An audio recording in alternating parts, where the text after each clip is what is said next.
Shalom teman-teman semua. Oke, hari ini saya mau men-sharingkan salah satu topik yang sungguh fenomenal dan kadang membawa kontroversial di tengah-tengah kita sebagai orang percaya gitu, yaitu bahasa roh atau bahasa lidah. Oke, baik. Sebelumnya saya mau menyampaikan saya berbahasa roh ya. Jadi dalam topik ini saya minta pertolongan Roh Kudus agar apa yang saya sampaikan tidak hanya berdasarkan dari kubu saya gitu ya. Karena ada dua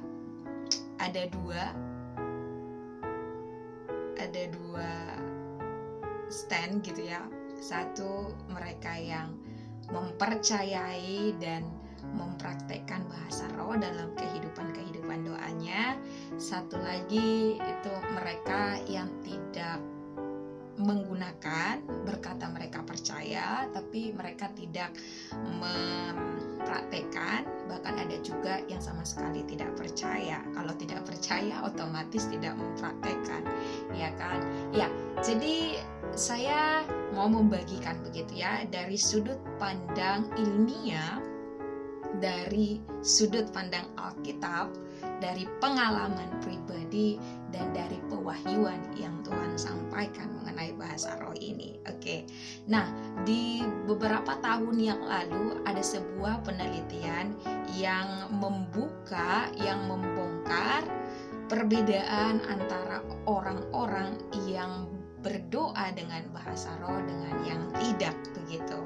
Dan dalam kajian ilmu tersebut dari Universitas Pennsylvania, nanti videonya bisa kita putar begitu ya dalam waktu sesaat, tetapi saya akan memberikan sedikit gambaran bahwa ternyata orang-orang yang berdoa dengan bahasa roh, yang selalu berdoa bahasa roh, itu otaknya itu berbeda ketika dia hanya berdoa dengan bahasa akal budi. Bahasa akal budi artinya bahasa yang kita gunakan. Misalnya saya orang Indonesia, jadi saya berdoa bahasa Indonesia. Misalnya ya Bapa kami mengucap syukur.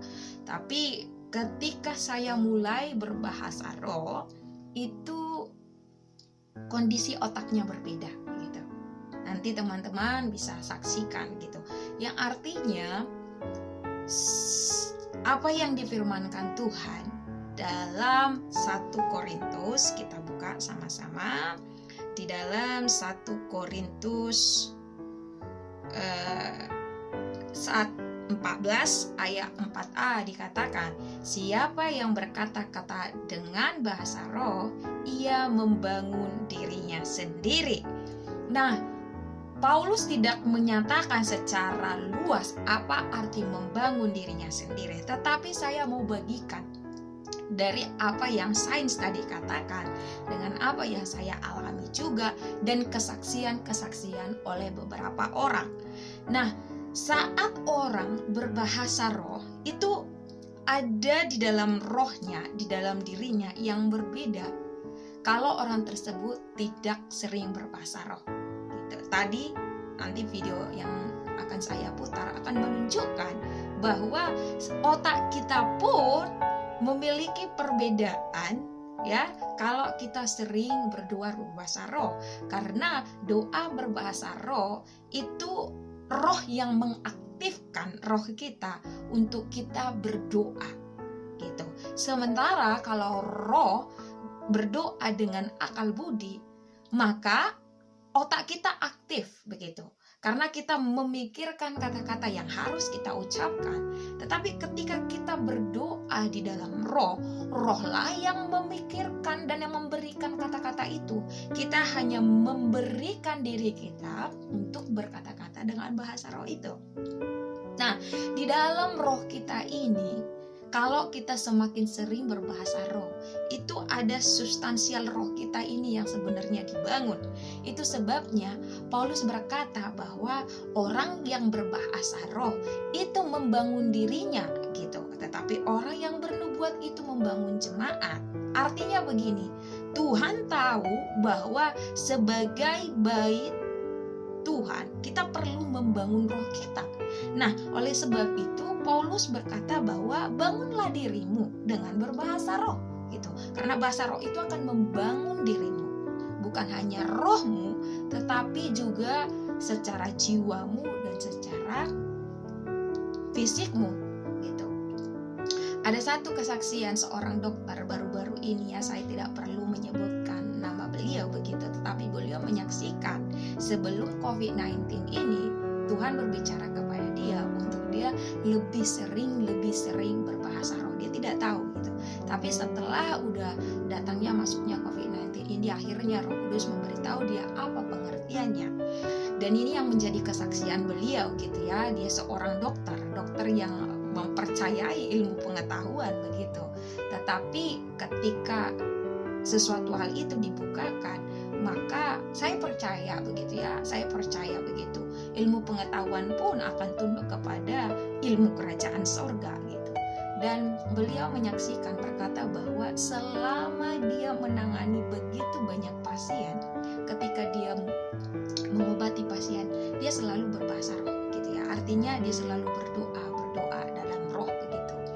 Di kantornya gitu dia selalu begitu. Dan dia bisa katakan bahwa tidak sedikit pun dia pernah reaktif gitu ya. Karena roh itu menutup bungkus dia gitu. Itu sebabnya sebenarnya kita nggak ngerti ya, tapi itulah yang dikatakan Paulus gitu. Dalam pelayanan Paulus kita bisa melihat dia kemana-mana begitu. Bahkan Paulus katakan bahwa saya berbahasa roh lebih banyak dari kamu gitu. Artinya dia tahu the benefit gitu ya, manfaat daripada berdoa berbahasa roh gitu. Dan dokter ini berkata bahwa setiap kali dia berdoa dengan bahasa roh, itu imun tubuhnya itu naik gitu. Imun tubuhnya naik. Saya secara pribadi mengalami begitu. Setiap kali saya misalnya agak sedikit demam atau badan tidak enak atau bagaimana begitu, saya mulai mengaktifkan roh saya mulai berdoa dalam bahasa roh begitu. Puji Tuhan begitu. Roh itu membangkitkan gitu ya, membangkitkan tubuh jiwa yang mungkin sedikit lesu gitu ya. Makanya saya percaya begitu ya, bahwa doa bahasa roh ini sangat bermanfaat untuk membangun diri kita. Bukan hanya roh kita, tapi sebenarnya itu berimpact begitu ya, berpengaruh kepada tubuh kita ya. Seperti yang tadi yang disaksikan, secara ilmiah pun ini sudah dibuktikan gitu. Apalagi secara, mungkin teman-teman yang selalu berbahasa roh pasti akan setuju dengan apa yang saya sampaikan begitu. Karena memang gitu ya, doa ini adalah roh sendiri yang memberikan begitu. Dan dikatakan juga bahwa di dalam siapa yang berkata-kata dengan bahasa roh tidak berkata-kata kepada manusia, tetapi kepada Allah gitu. Sebab tidak ada seorang pun yang mengerti bahasanya. Oleh roh ia mengucapkan hal-hal yang rahasia. Nah, ada memang beberapa bahasa roh yang tidak perlu kita artikan gitu, karena kita sedang berbicara. Ngapain rahasia diartikan? Ya kasih gitu. Ngapain misalnya rahasia itu diartikan? Kalau rahasia itu diartikan, berarti orang nanti bisa tahu gitu. Tetapi dalam konteks tertentu ada bahasa roh yang perlu diterjemahkan, diartikan, karena itu berguna untuk membangun jemaat. Makanya kata Paulus, kalau kamu berkumpul, maunya ada yang berbahasa, ada yang menerjemahkannya. Artinya itu dalam konteks kita sedang dalam perkumpulan begitu, di dalam satu pertemuan dengan jemaat gitu. Oleh sebab itu, kalau ada pesan-pesan tertentu, maka perlulah diterjemahkan, dan Roh Kudus yang mengetahui itu akan memberikan kepada mereka karunia untuk menerjemahkannya gitu. Saya secara pribadi gitu ya, ketika saya berbahasa roh, berdoa, ada kalanya Roh Kudus memberikan pengertian di roh saya, menerjemahkannya sehingga saya mengerti apa yang saya doakan gitu. Tapi ada kalanya tidak begitu. Yang saya percaya lebih baik bagi saya untuk tidak mengerti rahasia itu gitu. Karena Tuhan yang tahu semuanya gitu ya. Kita hanya tunduk saja. Nah, itu yang pertama begitu ya. Artinya bahasa roh itu tuh membangun diri kita ya. Membangun diri kita bukan hanya secara fisik kita, bukan secara roh kita saja, tapi secara jiwa kita, secara tubuh kita juga. Dan bahasa roh itu, teman-teman, kalau misalnya ya ada satu hamba Tuhan yang dibukakan pewahyuan begitu, ada kuasa yang besar ketika anak-anak Tuhan berdoa dalam bahasa roh begitu. Itu seperti membakar api gitu ya. Itu seperti roh itu kan api begitu ya. Tuhan sering menggambarkan dirinya adalah api begitu. Roh itu adalah api. Nah, ketika kita mulai berdoa dengan bahasa roh, itu sedang membangun roh kita, membakar roh kita. Dan ketika doa-doa yang kita naikkan di dalam bahasa roh, yang tadinya itu seperti kita tidak mengerti, tapi ternyata itu bisa menghancurkan segala benteng-benteng pertahanan iblis. Itu sebabnya karena iblis tahu ada kuasa di dalam bahasa roh, sehingga dia ingin berusaha memberikan satu pengertian-pengertian kepada orang-orang untuk tidak mempercayai itu. Karena tatkala kita berdoa powerful dengan menggunakan bahasa roh itu, maka kerajaannya itu akan terganggu, akan tergoncangkan. Oleh sebab itu, sebisa mungkin dia mau memberikan pengertian agar kita itu tidak memiliki powerful prayer gitu ya, tidak memiliki doa yang powerful gitu. Saya secara kembali lagi ya gitu, hubungan kita dengan Tuhan itu bukan hubungan yang dalam pikiran, itu yang kita alami gitu. Kita alami persekutuan itu, kita alami sesuatu hal yang indah itu gitu. Jadi kalau ditanya bagaimana sih perasaannya gitu, bagaimanakah apa yang dia, tidak ada yang bisa menjelaskan itu begitu sampai teman-teman mengalaminya gitu. Maka alamilah itu. Mungkin ada beberapa orang, aduh saya tidak percaya itu, aduh saya tidak percaya itu. Bagaimana mungkin kita menerima sesuatu hal yang kita tidak percaya gitu. Maka kalau misalnya teman-teman mau mengalami indahnya itu, wow, mungkin wow gitu. Saya secara pribadi ya ada begitu banyak manfaatnya gitu. Satu lagi satu kesaksian gitu. Satu waktu saya pernah gitu ya, satu hari Roh Kudus mengajak saya untuk lebih baik begitu, apapun yang kamu lakukan coba belajar terus berbahasa roh begitu.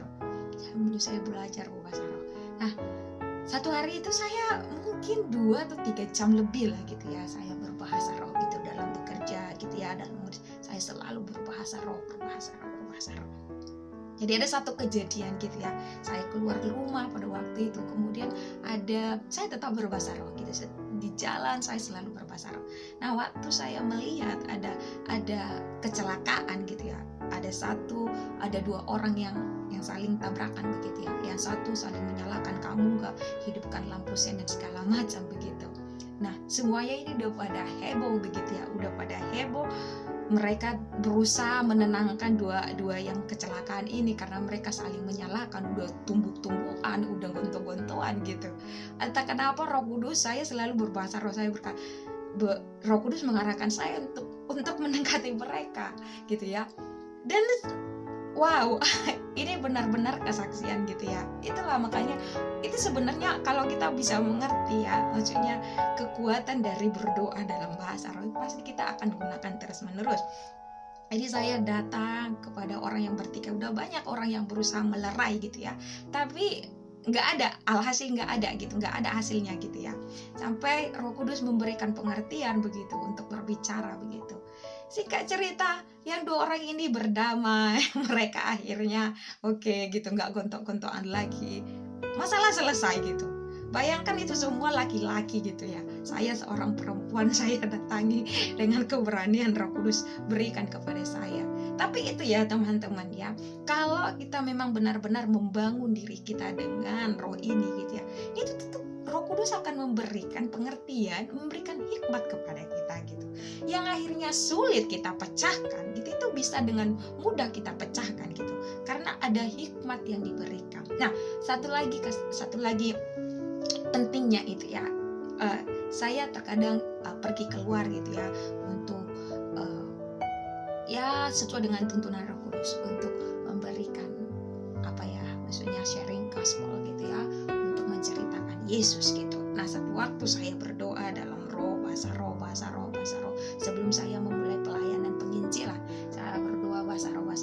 Tiba-tiba ada 2 orang laki-laki, anak muda, anak teenager sebenarnya, anak remaja gitu. Mereka sedang naik pakai skateboard itu loh gitu ya, main skateboard gitu. Kemudian Roh Kudus, saya mulai berbahasa roh, saya berdoa dalam bahasa roh gitu. Nah, kemudian Roh Kudus memberikan satu penglihatan saat saya berdoa gitu, sebuah gambar pesawat terbang begitu.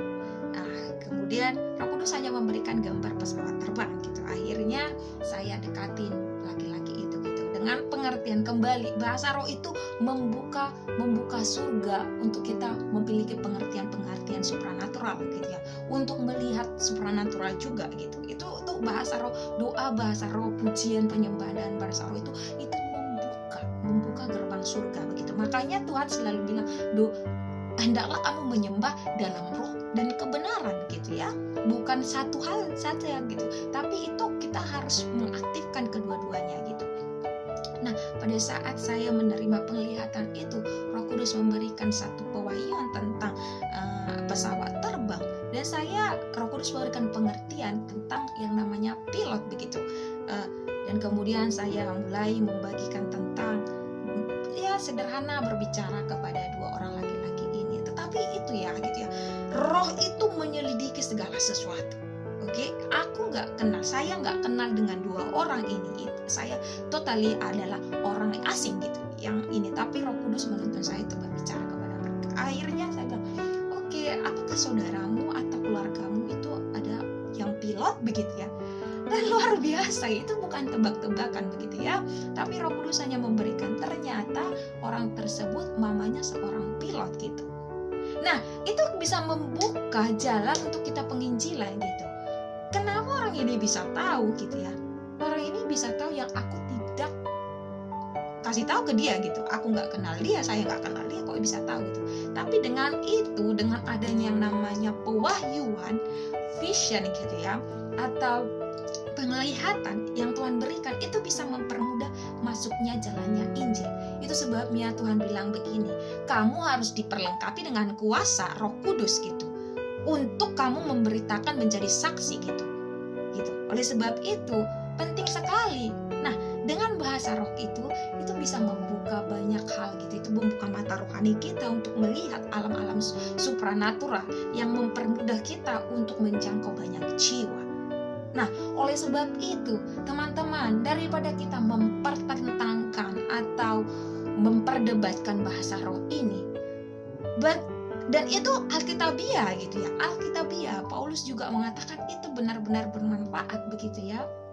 Dan iblis pun tahu itu bermanfaat gitu. Nah, kenapa kita tidak mau gitu?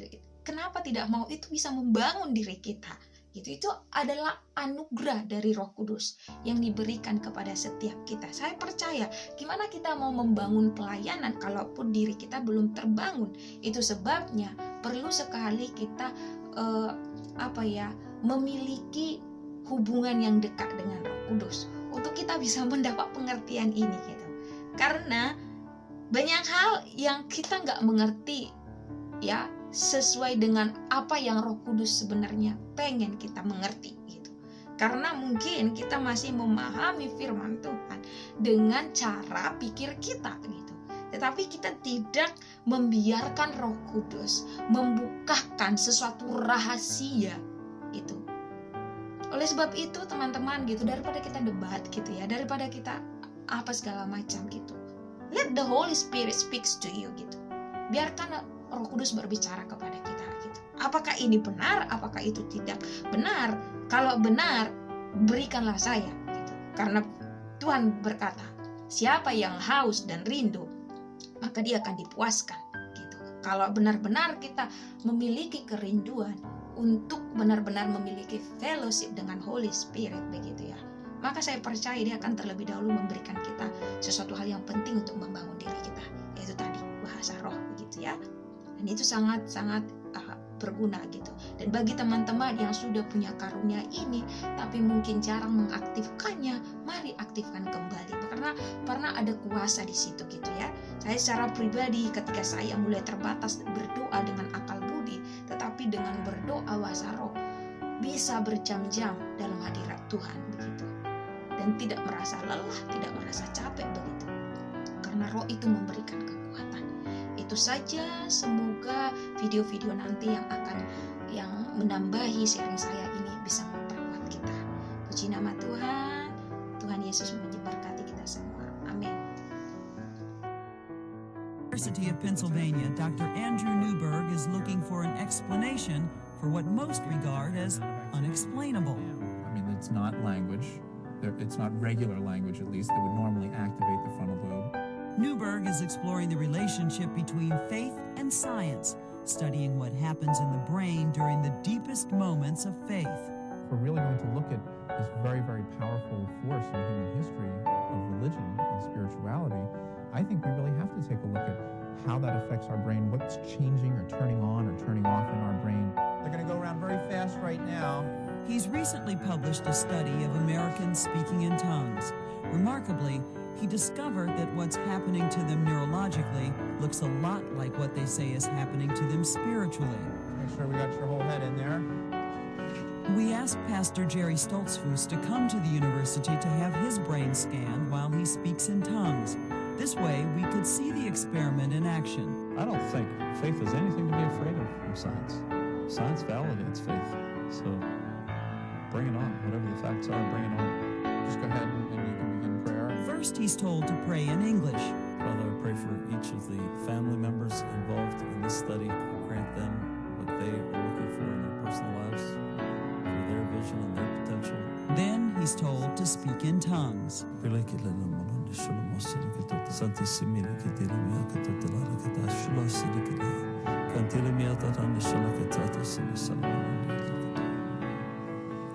This is the first scan when he was in prayer, speaking in English. This is the second scan when he is praying in tongues. Pastor Stoltzfus' scan showed that his frontal lobe, the part of the brain that controls language, was active when he prayed in English, but for the most part, it fell quiet when he prayed in tongues.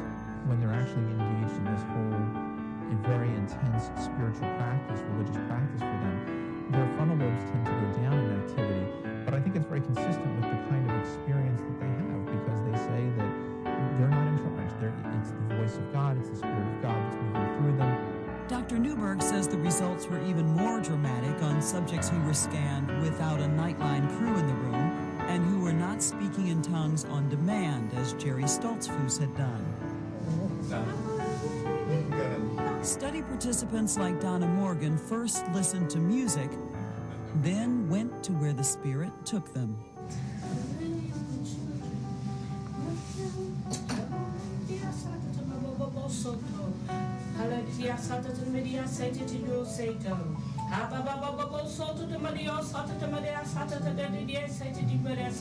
When I heard about the study, I already knew within my spirit that it was going to be proven that there's a part of our brain that we have no control.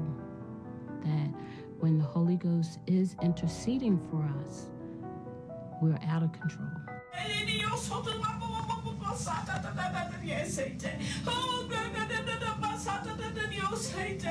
In earlier studies, Dr. Newberg looked at what happens in the brains of Buddhist monks meditating and Franciscan nuns praying. And it was noticeably different from what happens to tongue speakers. That's in fairly stark contrast to the people who are like the Buddhists and the Franciscan nuns who are in prayer, because they're very intensely focused, and in those individuals, the frontal lobes actually increased activity. But Dr. Newberg isn't out to prove or disprove anything. He can tell you what happens in the brain, not why.